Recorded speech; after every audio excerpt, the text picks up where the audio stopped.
Pagi ini saya akan sharing dengan saudara sebuah pengajaran firman Allah. Saya mau bicara sama saudara satu tema tentang kemalasan. Itu saudara dekat dari si perusak. Kemalasan itu nanti ujungnya begini saudara ya. Itu hampir sama dengan tabiat perusak, tabiat perbuatan tindakan dari si perusak. Tidak sadar orang malas. Itu dia sedang menghancurkan dirinya sendiri, merusak dirinya sendiri. Nah kita mau coba belajar ini pagi ini.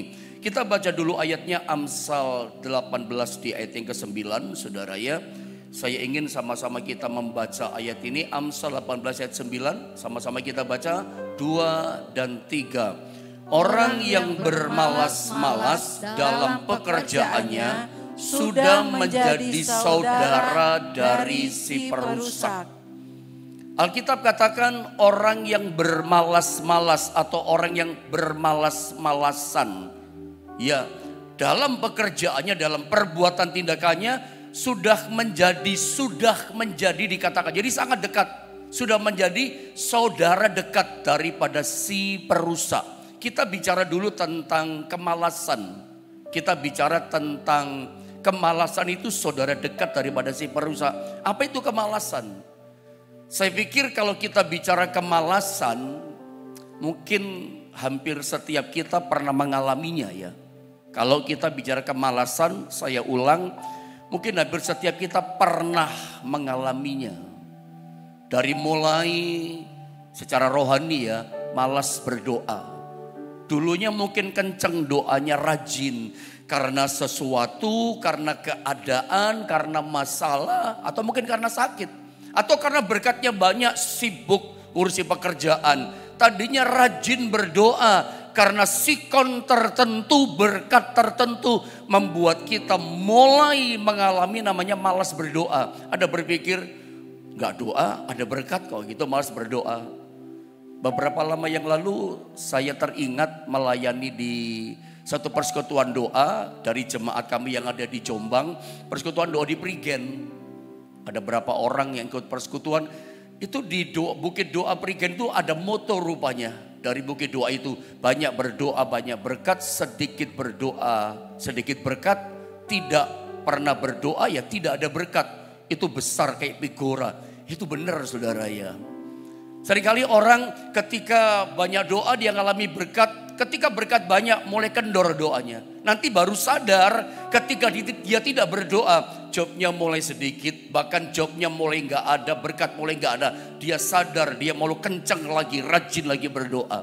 Kadang situasi tertentu membuat kita itu malas berdoa. Salah satunya ujiannya adalah berkat. Berkat itu ada ujian, kekurangan kemiskinan juga ada ujiannya. Tetapi berkat itu mungkin lebih besar ujiannya. Ada banyak orang siap hadapi penderitaan, tetapi tidak siap hadapi keberkatan. Keberkatan membuat orang bisa lupa doa, bahkan lupa ibadah. Malas berdoa, pernah kita ngalami itu kan. Sampai kemudian kita jadi malas beribadah. Dulu rajin. Sampai malas yang namanya baca firman, mendengar firman. Dulunya seneng, haus, lapar sama firman. Situasi kondisi tertentu sampai satu titik membuat kita malas baca firman. Sampai urusan jasmani pekerjaan, malas bekerja. Urusan malas jasmani bekerja, urusan malas secara rohani, ibadah, baca firman, lalu berdoa dan seterusnya. Tetapi Alkitab, kalau kita baca dari mulai kitab Kejadian, Perjanjian Lama, sampai Wahyu, kitab Perjanjian Baru, Alkitab itu mengajar keras kepada kita. Firman Allah itu mengarahkan kepada kita untuk kita jadi orang yang rajin, orang yang produktif. Bahasa saya sering saya utarakan sama saudara, Alkitab firman Allah itu anti kemalasan. Makanya selalu keras Alkitab ajar kita, mengarahkan kita jadi orang yang mobile, orang yang aktif, orang yang bergerak, orang yang produktif dan orang yang rajin, bukan malas. Kalau kita baca di seluruh Alkitab, temukan tokoh-tokoh Alkitab itu semuanya tidak ada orang yang malas. Tokoh-tokoh Alkitab yang dipilih Tuhan, dipakai Tuhan, diurapi Tuhan. Tokoh-tokoh Alkitab yang dipakai oleh Tuhan, lakukan perkara-perkara besar, ngalami mujizat-mujizat besar. Ada baca di situ, mereka bukan orang yang bermalas-malasan. Siapakah orang yang dipilih, diurapi Tuhan tokoh Alkitab? Orang yang rajin, mobile terus, bergerak terus. Contoh di Alkitab misalnya Rasul Paulus, misalnya contoh saudara ya. Dia pernah berkata, aku ini bekerja lebih keras dari semuanya, semua rasul. Tetapi bukan aku, kasih karunia Allah yang menyertai aku. Itu kalau nggak salah 1 Korintus 15 ayat 10. Coba cek dulu. Paulus pernah berkata seperti ini. 1 Korintus 15 ayat 10. Coba tolong multimedia sediakan untuk kita. Saya lihat dulu saudara. Betul saudara ya. Saya baca ya. Dikatakan begini. Tetapi karena kasih karunia Allah, karena anugerah Allah, kata Paulus, aku adalah sebagaimana aku ada sekarang. Dan kasih karunia yang dianugerahkannya kepadaku tidak sia-sia. Saya percaya setiap kita orang-orang yang hidup dalam kasih karunia. Kita diselamatkan, itu karunia Tuhan. Kita sehat bangun pagi ini, itu pun kasih karunia Tuhan.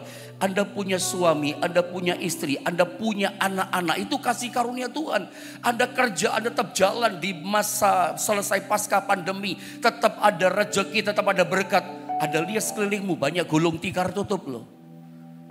Cariin kan pemasukan susah. Anda kerjaan jalan bukan minus sekarang, surplus. Masa pandemi saja surplus, apalagi masa sekarang. Tetap ada berkat. Bukankah itu satu kasih karunia, anugerah Tuhan atas kita? Anda sakit, kamu disembuhkan. Kesembuhan, kesehatan itu kasih karunia Tuhan. Anda punya anak-anak yang luar biasa. Itu kasih karunia Tuhan loh. Saya bisa melayani Tuhan, mengajar saudara. Itu kasih karunia Tuhan.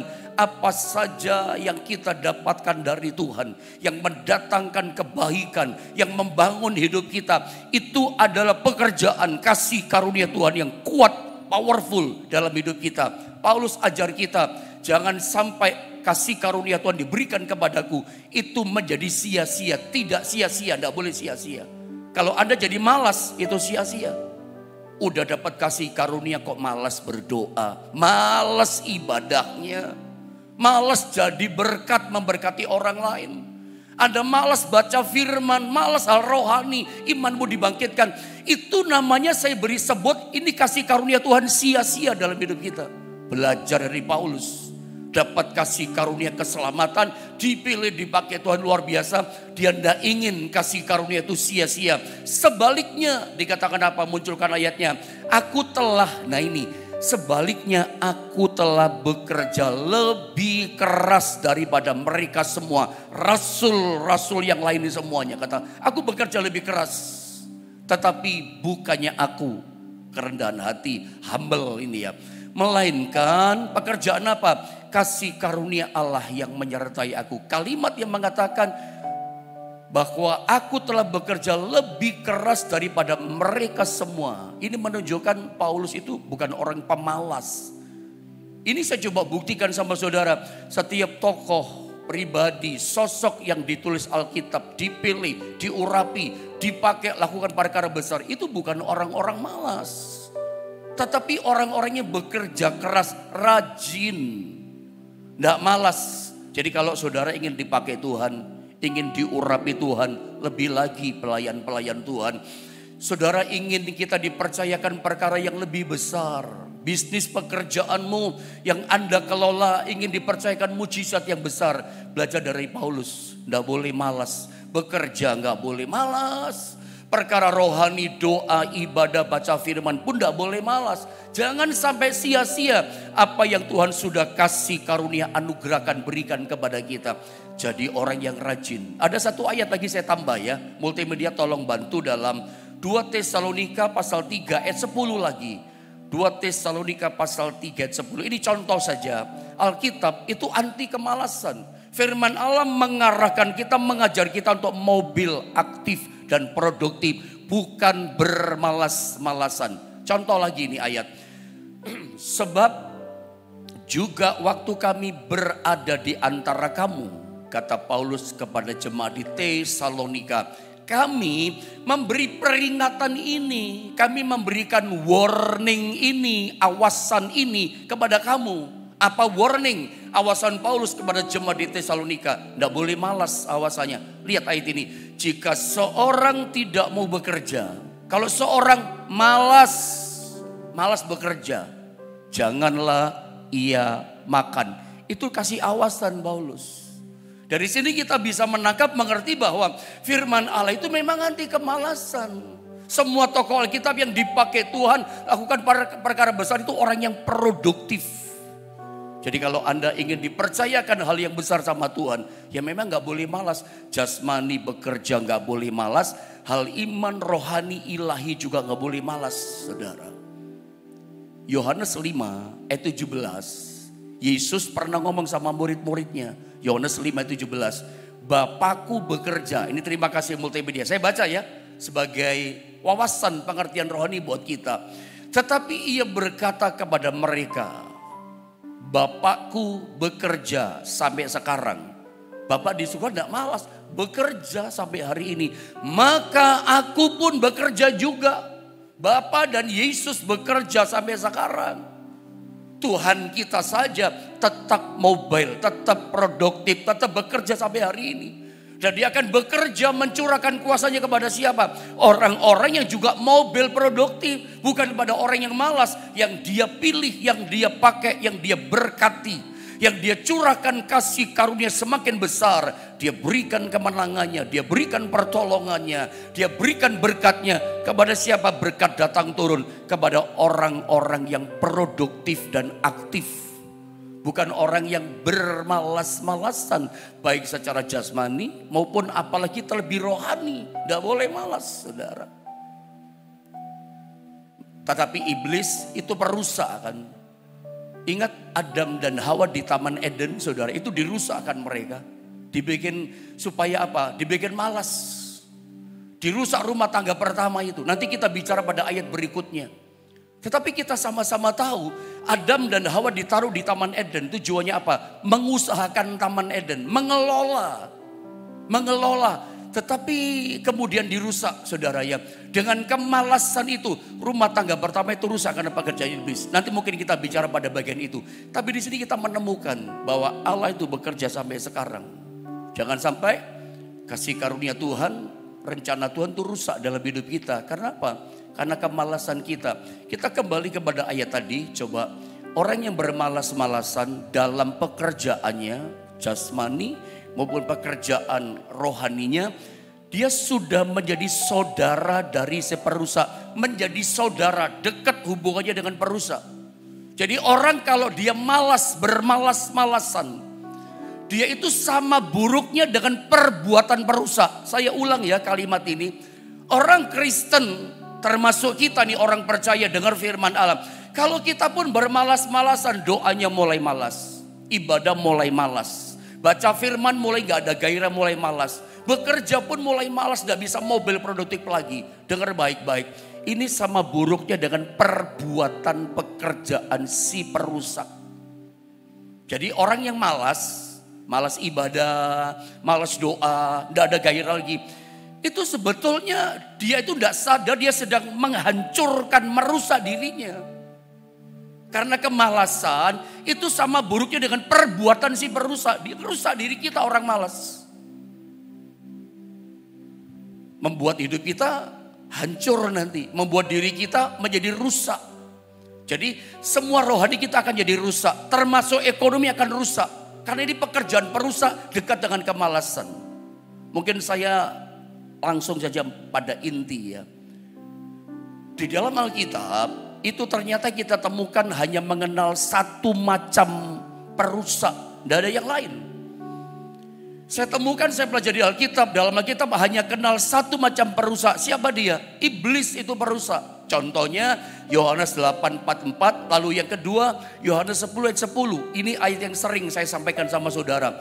Dia itu pembunuh. Pembunuh itu perusak. Coba lihat dulu ayat ini ya. Yohanes 8:44. Lalu kemudian kita baca Yohanes 10 ayat 10, saudara. Saya terangkan dulu di sini.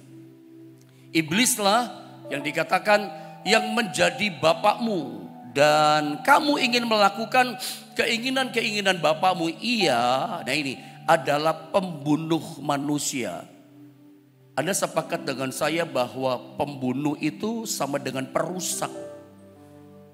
Pekerjaannya pembunuh itu perbuatan merusak. Ya, sejak semula pembunuh manusia sejak semula itu iblis dan tidak hidup dalam kebenaran sebab di dalam dia tidak ada kebenaran. Apabila ia berkata dusta, ia berkata atas kehendaknya sendiri sebab ia adalah pendusta dan bapa segala dusta. Perhatikan, temukan kalimat ia, yaitu si iblis, maksudnya konteks kalimat di atas 44 ini ayatnya. Adalah pembunuh manusia sejak semula. Dia pembunuh. Pembunuh itu kan merusak, saudara ya. Dia pembunuh sejak semula. Coba kita baca dulu, saya kaitkan dengan Yohanes 10 di ayat yang ke-10. Saya ingin sama-sama kita membaca ayat ini ya Bapak Ibu Saudara. Yohanes 10 ayat 10 jadi ingat-ingatan buat kita, hati-hati sama perusak ini. Yohanes 10 ayat 10, 2 dan 3. Pencuri datang hanya untuk mencuri dan membunuh dan membinasakan. Aku datang supaya mereka mempunyai hidup dan mempunyainya dalam segala kelimpahan.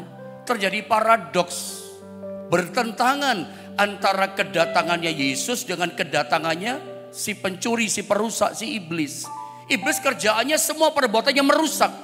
Mencuri, membunuh, membinasakan. Yesus datang memberi hidup.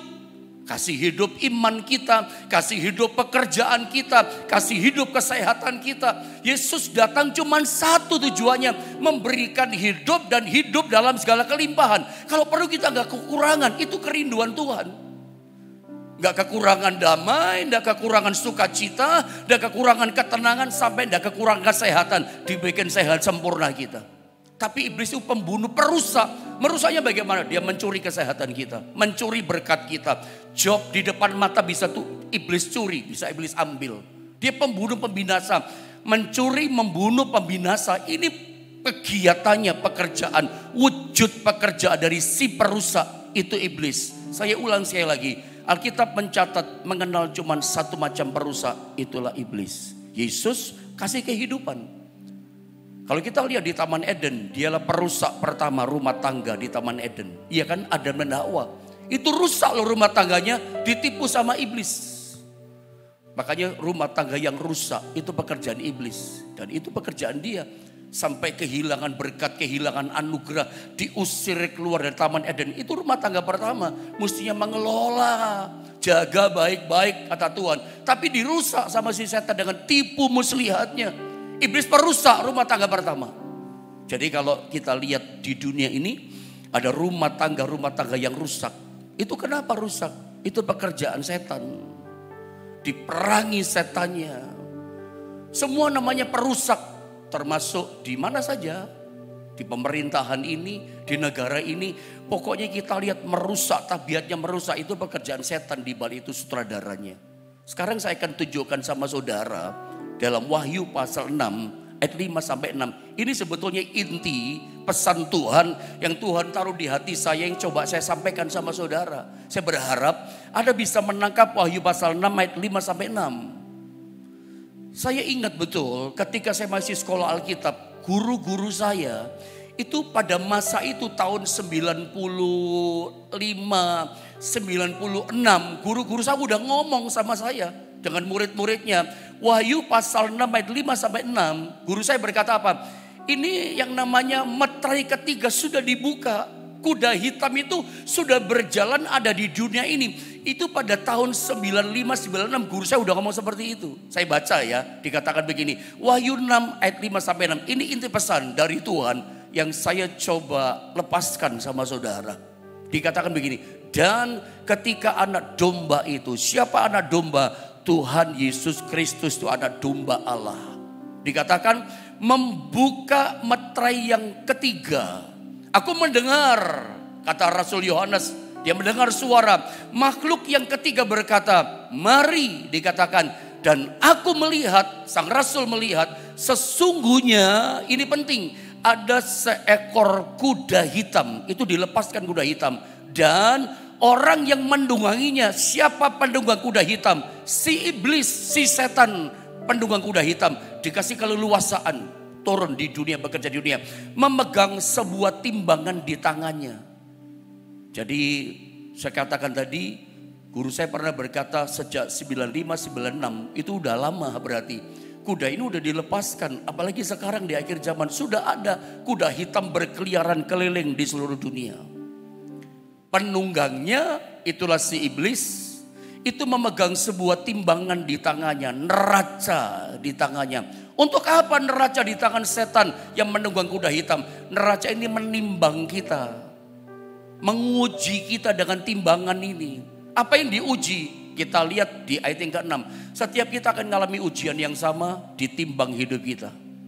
Diuji dengan ujian pencobaan, ada timbangan. Ayat 6. Dan aku mendengar, dikatakan seperti ada suara di tengah-tengah keempat makhluk itu berkata, secupak gandum sedinar, secupak itu 1 genggam. 1 genggam gandum harganya 1 dinar dan 3 cupak jelai sedinar. Jelai itu kualitas di bawahnya gandum, lebih jelek dari gandum. Itu 3 cupak, 3 genggam harganya sedinar juga. Tetapi, ini kata kuncinya, tetapi jangan rusakkan minyak dan anggur itu. Kuda hitam dilepaskan, penunggangnya adalah iblis. Siapa iblis? Kita sepakat, iblis itu perusak. Di Alkitab cuman mengenal satu macam perusak, yaitu si setan, si iblis. Penunggang kuda hitam ini si perusak, si iblis. Bawa timbangan. Setiap kita ditimbang dengan kerusakan di dunia ini. Kerusakan apa? Kerusakan ekonomi. Kalimat yang berkata secupak gandum sedinar dan 3 cupak jelai sedinar. Ini bicara tentang kerusakan ekonomi, krisis ekonomi. Bukankah hal seperti ini sudah terjadi sejak tahun-tahun yang sudah lama, bukan cuma sekarang, apalagi sekarang. Jadi sebetulnya kuda hitam itu sudah lama keliling dunia. Kalau secupak gandum sedinar, menurut Alkitab sedinar, 1 dinar, kalau kita baca perjanjian baru ya, itu upah orang kerja kata Alkitab 1 hari. Kita sesuaikan dengan konteks Alkitab perjanjian baru saudara ya, karena ini wahyu, kitab wahyu. Mesti menyingkapkannya, gak boleh lepas dari konteks. Secupak gandum sedinar, sedinar itu upahnya orang kerja 1 hari. Sebutlah begini, bagaimana ngomongnya ya? Kalau orang kerja apa ya? Ya pokoknya kerja penghasilan yang paling bawah saja. Saya nggak sebutkan kerjanya apa. Anda yang pikir sendirilah gitu. Nanti saya ngomong dikira menghina kan gak enak. Pokoknya orang kerja yang upah kerjanya paling rendah. Tolong dikoreksi saya kalau salah. Misalnya upahnya kerja paling rendah 200.000. Misalnya boleh kan? Upah kerja paling rendah 1 hari 200.000 misalnya. 200.000 itu hanya bisa beli secupak gandum, segenggam gandum untuk makan. Gandum ini kan untuk makan, cuman 1 genggam. Kalau kita orang Indonesia berarti cuman bisa belinya segenggam beras, harganya 1 dinar. Kerja seharian pagi sampai sore, gajinya 200.000. Itu yang paling rendah. Anda mungkin ada yang jauh lebih daripada itu. Ada yang 1 jutaan bahkan puluhan juta. Jangan-jangan ada yang 1 hari ratusan juta. Bisa seperti itu kan, berbeda. Saya pakai klasifikasi yang paling rendah. 1 hari 200 dinar. Cuman bisa beli 1 genggam gandum. Tolong dikoreksi, kalau 1 genggam beras kita masak di rice cooker. Itu kira-kira untuk 1 orang, saya saja. Kira-kira 1 genggam ini mungkin sekali makan kali saya pikir. 1 genggam saya ini loh. Itu barangkali cuma 1 piring untuk saya makan. Lah makan siang bagaimana? Makan sore bagaimana? Tidak cukup. Kalau mau makan pagi sore ya mesti dibagi 3, sepertiga. Supaya bisa cukup sampai sore. Nggak kenyang. Apa artinya ini? Krisis ekonomi, krisis pangan, resesi ekonomi, resesi pangan itu terjadi.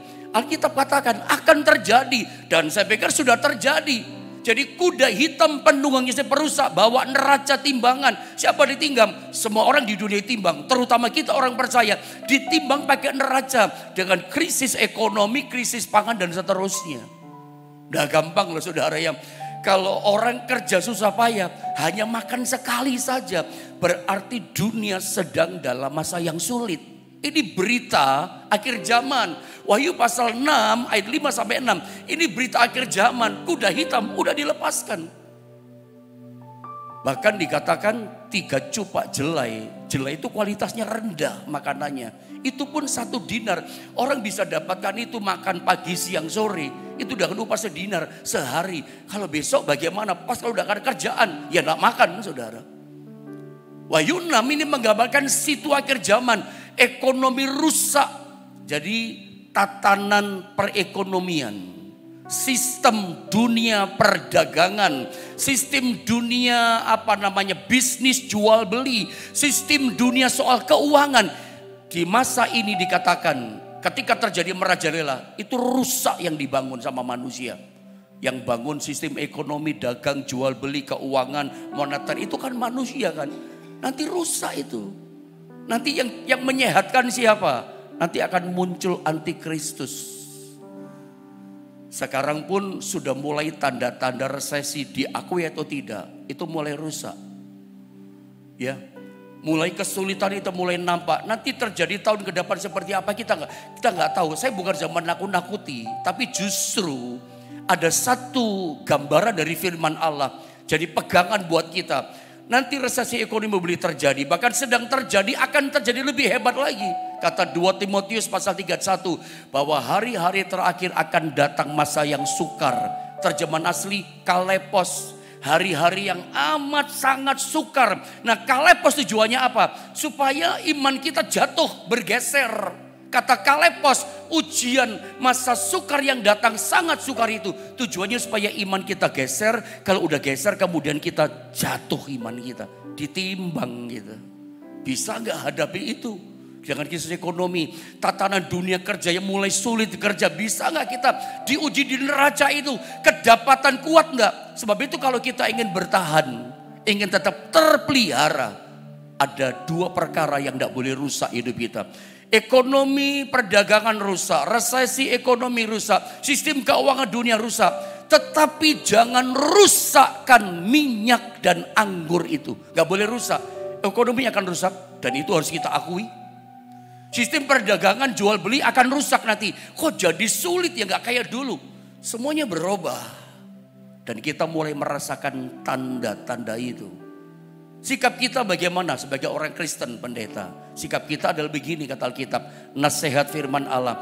Jangan sampai rusakkan, tidak boleh rusak yang namanya minyak dan anggur yang Tuhan sudah beri kepada kita. Apa itu minyak dan anggur yang tidak boleh rusak? Jangan rusakkan minyak dan anggur. Minyak dan anggur bicara firman dan Roh Kudus. Minyak itu jelas bicara tentang urapan Roh Allah, itu minyak. Tetapi anggur itu bukan hanya bicara tentang sukacita dikerjakan Roh Kudus. Tapi anggur juga salah satunya kata firman Allah. Itu bicara tentang perkataan firman Allah. Anggur itu kadang-kadang memabukkan. Orang itu kadang-kadang orang Kristen itu kalau percaya perkataan firman dikatakan mabuk orang ini, stres orang ini. Saking percaya sama firman belum sembuh berkata aku sudah sembuh. Abraham ketika dia menantikan keturunan anak. Bagaimana cara Tuhan? Namamu bukan lagi Abram, namamu Abraham, bapa banyak bangsa. Nama istrimu bukan lagi Sarah, tapi nama istri bukan lagi Sarai, tapi Sarah. Artinya apa? Ibu dari banyak bangsa. Mulai hari itu mereka panggil-panggilan. Hai Sarah, hai Abraham, hai Papa Abraham, Bapak banyak bangsa. Namaku sekarang Abraham. Orang bilang stres orang ini, mabuk orang ini. Mabuk oleh firman. Kadang-kadang kita dipikir orangnya mabuk oleh firman. Karena percaya kita kepada Tuhan. Kita pegang firman. Aku tetap dipelihara. Masalahku pasti ada jalan keluar. Ketika kita jalannya buntu dalam kesulitan. Kita berkata dari iman. Aku percaya Tuhan pasti tolong aku dan kasih jalan keluar. Orang berkata, lu mabuk ya. Anggur itu memabukkan. Anggur juga bicara firman Allah. Ini gak boleh rusak. Firman dan Roh Kudus, firman dan Roh Allah tidak boleh dirusakkan. Saya percaya ketika krisis itu melanda, kuda hitam dia makin mobile bekerja, makin aktif bekerja. penunggangnya si perusak, mulai merusak pangan, mulai merusak ekonomi, mulai merusak sistem keuangan. Saya percaya orang Kristen, anak Tuhan, orang yang percaya kepada firman dan Roh Kudus, cinta firman, cinta Roh Kudus, senang firman, senang Roh Kudus, haus firman, haus Roh Kudus. Tidak rusak firman Roh Kudus dalam dirinya. Dia hobinya firman dan Roh Kudus. Oh, saya percaya Anda tetap terpelihara dengan baik. Anda di covering dengan baik. Rumah tangga kita dijamin tidak akan rusak. Hari ini ada banyak kerusakan rumah tangga. Pokoknya dengar baik. Pokoknya gini, semua kerusakan yang terjadi di dunia ini atas kehidupan orang dunia itu pekerjaan iblis. Alkitab cuma mengenal satu perusak, itu iblis. Jadi kalau ada rumah tangga yang rusak, itu pekerjaan iblis. Jangan biarkan rumah tanggamu rusak. Iya dong. Suami-suami, ajak istri anak-anakmu cinta firman, cinta Roh Kudus. Ajak anak-anakmu. Jangan dibiarkan hancur nanti. Kerjaannya hancur. Nanti kerja apa saja nanti rusak loh. Karena ada perusak. Semua ditimbang dengan raca ini. Sudahlah, ini firman yang berkata, saya, Anda semua ada dalam timbangan ini. Anda jatuh gak di timbang ini? Oleh ujian sistem yang semakin rusak.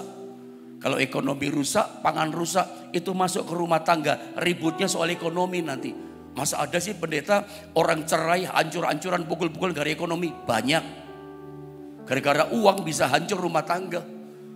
Cintanya bisa hancur, rumah tangga hancur. Itu karena iblis. Bisnis pekerjaan hancur, itu setan. Contohnya Anda sudah tahu kisah tentang Ayub dan istrinya dan keluarganya. Kalau Anda baca di Alkitab, ini contoh ya.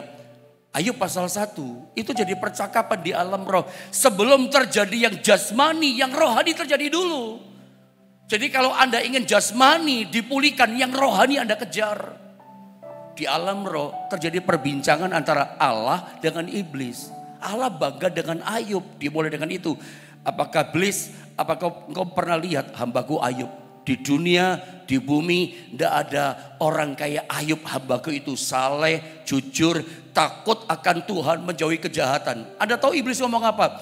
Ya tentu saja Tuhan Allah, Ayub hambamu itu saleh, jujur, setia sama engkau, takut akan Allah. Engkau berkati dia. Engkau pagari dia sehingga apa yang dikerjakannya berhasil, engkau pagari dia. Dari kalimat engkau pagari dia berarti iblis, indikasinya gini, dia nyerang berkali-kali Ayub dan keluarganya. Dia coba rusakkan Ayub keluarganya. Kata engkau memagari dia, makanya dia bahagia rumah tangganya, dia berhasil pekerjaannya. Dari kata ini jelas si iblis perusak itu berkali-kali dia mau hancurkan. Nggak bisa dihancurkan Ayub. Dia serang keluarganya dibikin hancur, nggak bisa hancur. Bisnis ekonomi keuangan dibikin hancur, nggak bisa hancur.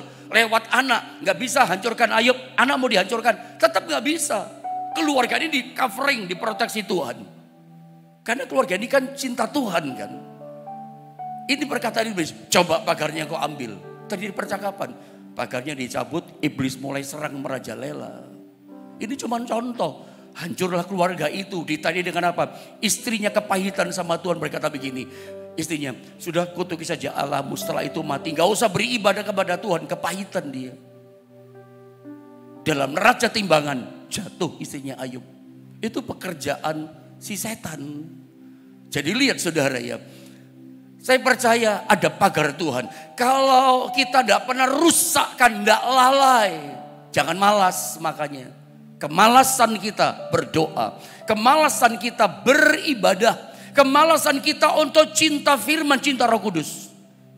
Itu dekat dengan perbuatan si perusak. Si perusak iblis gampang hancurkan kita. Saudara dekat dari si perusak, gampang dirusakkan, dihancurkan. Rumah tangga gampang dirusak. Ekonomi kita gampang dirusak. Berkat yang sudah dipercayakan sama kita rusak, hilang semuanya. Makanya gak boleh rusak minyak dan anggur, firman dan Roh Kudus dalam hidup kita.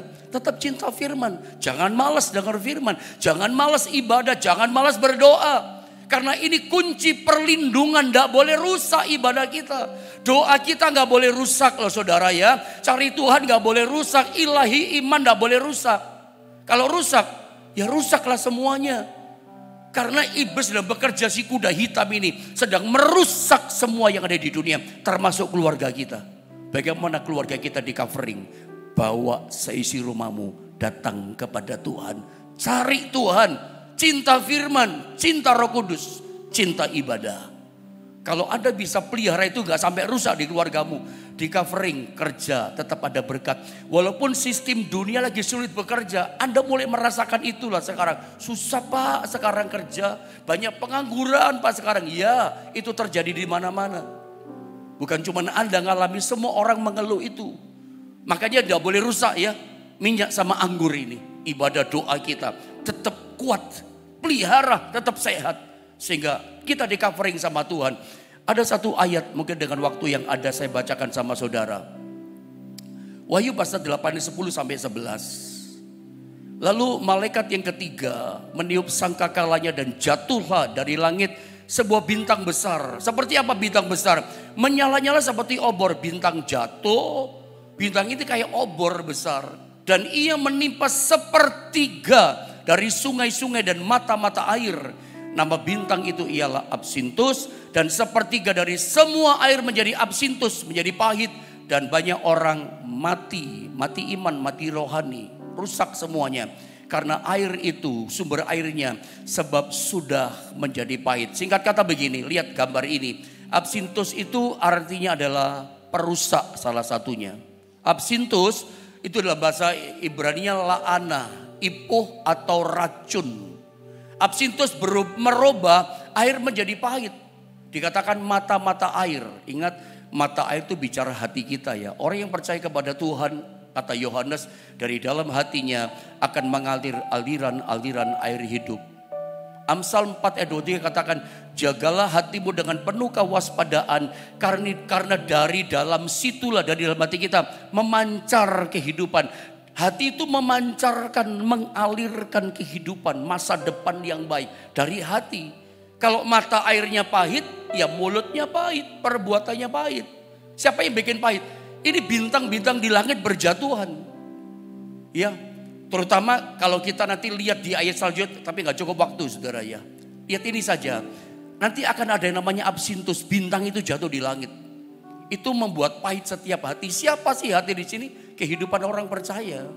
Hati yang ditimpa, mata air yang ditimpa jadi pahit itu bicara kehidupan orang percaya. Hati kita jadi pahit. Makanya mesti dijaga, gak boleh rusak. Yang pertama ibadah gak boleh rusak. Firman Roh Kudus gak boleh rusak. Baca firman gak boleh rusak.